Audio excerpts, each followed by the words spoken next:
Сегодняшняя тема может показаться вам сюжетом из сатирического романа или даже анекдота.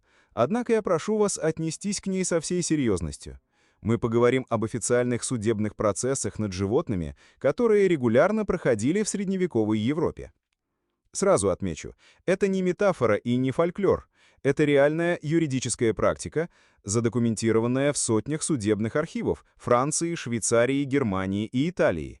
Животных могли официально обвинить, вызвать в суд, предоставить им адвоката, допросить свидетелей и вынести приговор вплоть до смертной казни. Существовало два основных типа таких процессов. Первый — это светские суды над отдельными животными, как правило, домашними. Чаще всего на скамье подсудимых оказывались свиньи, которые в те времена свободно бродили по улицам городов и деревень. Самый известный случай, который я приведу в качестве примера, произошел в 1386 году во французском городе Фалес. Свинья была обвинена в том, что она нанесла смертельные увечья младенцу. Процесс был обставлен со всей юридической скрупулезностью.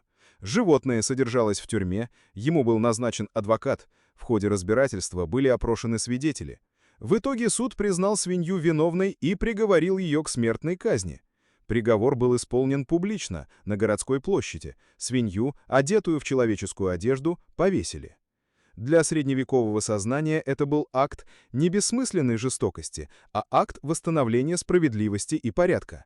Животное, совершив человеческое преступление, должно было понести человеческое наказание.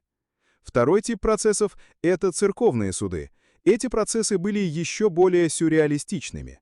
Например, когда поля страдали от нашествия саранчи, церковный суд мог начать против нее официальное дело. Представитель саранчи, да, им тоже назначался адвокат, вызывался в суд. Естественно, саранча не являлась, тогда суд мог назначить им определенный срок, чтобы они покинули территорию прихода. Если они этого не делали, епископ выходил в поле и торжественно проклинал и отлучал их от церкви.